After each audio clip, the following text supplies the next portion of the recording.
Kaya mo pa ba? Can you still hold on? Kanina kasi natapilok ako. Kasyungahan ko lang. Habang nag-meeting kanina sa FAPS ko, nagkakape kami habang naghihintay sa anak ko. So, nakaupo ako ng matagal. Tapos, yung laptop nakapatong sa lap ko kasi yung table namin mababa, maliit. Di kami nakakuha ng table na medyo maayos-ayos. So, siguro for almost an hour, bit-bit ko yung laptop nakapatong. So, siguro nangingimay na yung legs ko, hindi ko na malayan. Kaya lang, naiihina ako, kailangan ako magbanyo. So, tinabi ko si laptop, bigla akong tumayo. Kaya lang, alam niyo yung pagtayo mo, bigla parang hindi mo maramdaman yung paa mo. Tapos umikot siya ng kusa, natapilok ako. Nakakahiya, as in natumba talaga ako, umikot ako. Tapos ang tagal pa ni Sam bago nakatayo kasi yung laptop niya, nasa lap niya rin.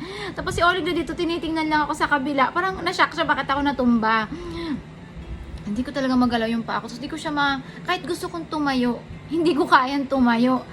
Kahit na binuhat na ako ni Sam, tinayo niya ako, hindi ko pa rin may galaw yung paa ko. I have to sit down.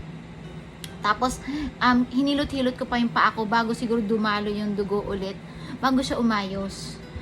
Kaya, hindi naman na ako nahiya, makapal na yung mukha ko eh. Tawa lang ako ng tawa mag-isa. Hanggang sa paika-ika na lang ako nagpunta ng banyo. Hanggang sa unti-unti namang bumalik yung strength ng paa ko. 'Di ba? Nakakahiyamang aminin. Baka tumatanda na rin talaga ako. Pero, anyways, yun lang kasi yung gusto kong topic na i-discuss kung kaya nyo pa. Kasi may mga moments sa buhay natin na minsan natatapilok din tayo. Parang may mga nangyayaring hindi natin sinasadya or hindi natin alam kung bakit nangyayari. Basta bigla na lang. Tapos biglang hindi mo kayang mag-isa. Na kung walang susuporta sa'yo, hindi mo kakayaning bumangon ulit. Ba? Pero kung palagay mo nandiyan ka sa moment mo ngayon, maraming tao na handang tumulong sa'yo. Baka nahihiya ka lang lumapit o kaya ayaw mo lang mag-share ng nararamdaman mo. Magugulat ka na lang pag nag-share ka. Willing pala silang makinig, willing pala silang damayan ka. Kaya tayo ka lang, manghingi ka ng tulong. Kasi hindi naman nila alam kung ano yung nararamdaman mo. You have to tell them. Kung kapitbahay man yan, kapatid, kamag-anak, kahit asawa, 'di ba, mga kaibigan, mga ka-online professionals like katulad namin sa FAPS ko, na pag may mga kanya-kanya kaming problema, hindi namin sinusolo. Tumatawag kami sa isa't isa, nanghihingi ng advice, minsan umiiyak, nag-iiyakan kami together, ganon. Naghihingi ng tulong pagkakailangan. Minsan kailangan kasi natin ng physical support ng tao na pagka gusto mong umiyak, may maiiyakan ka, pag gusto mong magdrama, kahit na hormonal imbalance lang yung nararamdaman mo o kung ano pa man, lumapit ka lang, maraming kaibigan na handang tumulong sa'yo. So, kakayanin mo pa. Hindi pa naman end of the world. Kung natapilok ka, namamaga ngayon pa ako ngayon eh, ang sakit niya. Pero inilakad ko pa rin, I still had my night walk, pero kalahati na lang, hindi ko nga alam kung nakailan na ako.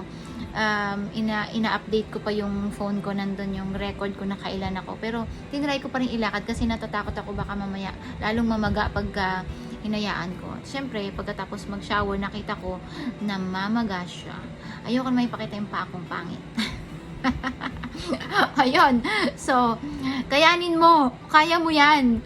Kung ano man yung nararamdaman mo ngayon, kung ano mang problema meron ka, kung sa kliyente man yan, sa problemang financial, problema sa pamilya, sa partner mo sa buhay, o sa goal mo sa buhay, maraming mga taong willing tumulong sa'yo.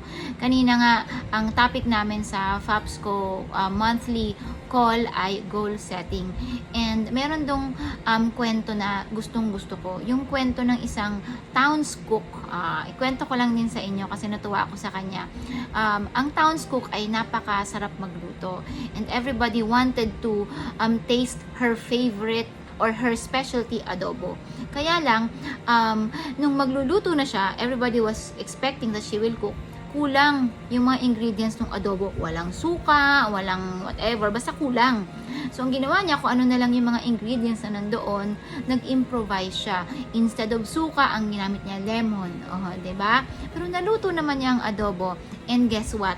Yung mga townsfolk, English, yung mga kababayan niya, tuwang-tuwa doon sa adobo niya. Nasarapan din sila. Ang sabi nila, this is the best adobo that we've ever tasted. Oh, nakalimutan nila yung adobo na ini-expect nila. 'Di ba? Kasi mas masarap pala. Meron pa palang isasarap yung adobo na hindi niya lang ginagawa kasi nasanay siya doon sa comfort na meron siya, doon sa ingredients na meron siya. Pero pag pala wala 'yun, mapipilitan kang maging resourceful. Mapipilitan kang gumawa ng paraan para ma-achieve mo pa rin yung pangarap mo, magawa mo pa rin yung kailangan mong gawa. Ganon din yan sa problema. Pagka down na tayo, makakahanap ka ng solusyon. Tuhod at sahig lang ang solusyon. Ipagdasal mo yan. Tapos hingi ka ng tulong sa mga kaibigan mo o sa mga taong malalapit sa'yo. And, magugulat ka na lang. Andyan yung solusyon. Ano lang yan, face lang yan ng buhay at huwag ka mag-alala. Hindi ka magtatagal dyan. Kakayanin mo kahit natapilok ka. Bangon ulit. Yun lang. Matutulog ni Akesh. Bye-bye!